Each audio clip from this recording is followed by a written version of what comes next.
అందరికీ welcome to ప్రాయిష్ vlogs. ఈరోజు నేను మన ఛానల్లో స్ప్రింగ్ ఆనియన్స్ ఫ్రై ఎలా ప్రిపేర్ చేయాలో చూపిస్తున్నానండి. ముందుగా వీటికి కావాల్సిన పదార్థాలు స్ప్రింగ్ ఆనియన్స్ సన్నగా తరుక్కున్న అల్లం వెల్లుల్లి పేస్ట్, అలాగే టమాటో ఆనియన్స్ సన్నగా తరుక్కోవాలండి. అలాగే ఉప్పు, గరం మసాలా, కారం పొడి, పసుపు పొడి, ధనియా పొడి ఉంటే చాలండి, చాలా ఈజీగా అయిపోతుంది. ముందుగా మనం స్టవ్ అనేది ఆన్ చేసుకొని ఒక కడాయి పెట్టుకోవాలి. అందులో ఒక 3 to 4 table spoons of oil అనేది యాడ్ చేసుకోవాలి. ఇప్పుడు పోపు పెట్టుకోవాలండి. అందులో మనం ఆవాలు, జీలకర్ర, కరివేపాకు, అలాగే ఆనియన్స్ వేసుకొని కొంచెం సాల్ట్ వేసి నేను చూపించే విధంగా కలిపి మగ్గనివ్వాలండి. ఇప్పుడు మనం సన్నగా తరిగి కొంచెం కచ్చాబచ్చాగా దంచుకున్న అల్లం వెల్లుల్లి పేస్ట్ అనేది వేసి పచ్చివాసన పోయే వరకు మగ్గనివ్వాలి. ఆ తర్వాత మనం సన్నగా తరుక్కున్న టమాటోస్ని కూడా యాడ్ చేసుకోవాలండి. ఇలా నేను చూపించే విధంగా బాగా కలుపుతూ మగ్గనివ్వాలండి. కొంచెం సాల్ట్ కూడా యాడ్ చేసుకోవాలి. ఇలా కొంచెం మగ్గిన తర్వాత ముందుగా కట్ చేసుకున్న స్ప్రింగ్ ఆనియన్స్ అనేది మనం ఇందులో యాడ్ చేసుకోవాలండి.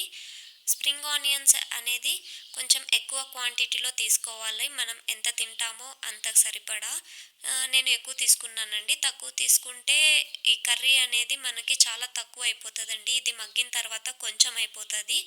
నేను లాస్ట్లో చూపిస్తానండి నాకు ఎంత వచ్చిందో ఈ ఫ్రై. ఇప్పుడు ఇందులో టేస్ట్కి సరిపడా సాల్ట్ వేసేసి ఇప్పుడు నేను చూపించే విధంగా బాగా కలపాలండి. ఇలా కలుపుతూ ఉండాలి.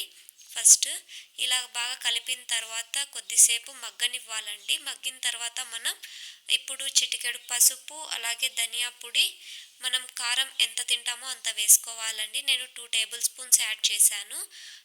ఆ తర్వాత కొంచెం గరం మసాలా అనేది యాడ్ చేసుకోవాలి. యాడ్ చేసుకున్న తర్వాత మనం ఇలా నేను చూపించే విధంగా బాగా ఈ మసాలా మొత్తం ఆ స్ప్రింగ్ ఆనియన్స్ పట్టేటట్టు బాగా కలపాలండి. ముందుగా ఇలా కలిపిన తర్వాత మనం గరం మసాలా వేయడం వల్ల టేస్ట్ కూడా కొంచెం చాలా బాగుంటుందండి. చూడండి, కొద్దిసేపు మగ్గిన తర్వాత కొంచెం క్వాంటిటీ తక్కువ అయ్యింది. అందుకని మనం ఎక్కువగా తీసుకోవాలి స్ప్రింగ్ ఆనియన్స్. అలాగే మనం ఒక 10 మినిట్స్ పాటు మూత పెట్టి ఉడికించుకోవాలండి. ఇప్పుడు చూపిస్తాను చూడండి. మూత తీసిన తర్వాత ఇలా కొంచెం బాగా ఒక 60 to 70% బాగా మగ్గిందండి. ఆ తర్వాత మనం ఇలా బాగా కలుపుకోవాలి.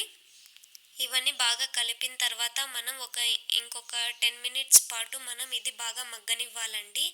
ఇది చాలా అంటే చాలా టేస్టీగా ఉంటుంది. అలాగే మనం ఇందులో ఎగ్ వేసి కూడా మనం తీసుకోవచ్చండి. ఇప్పుడు నేను మూత వేసి అలాగే ఒక 10 to 15 మినిట్స్ వరకు ఉడికించానండి. చూడండి ఎంత నీట్గా మగ్గిపోయిందో. మనం ఎంత స్ప్రింగ్ ఆనియన్స్ వేసామో చూడండి. ఇప్పుడు క్వాంటిటీ చూడండి ఎంత తక్కువ అయిపోయిందో.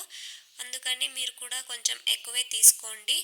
అంతే అండి, చాలా సింపుల్ అంటే సింపుల్. వేడి వేడి అన్నంలో కానీ చపాతీలో కానీ తింటే చాలా అంటే చాలా టేస్టీగా ఉంటుంది. మీరు కూడా ట్రై చేయండి.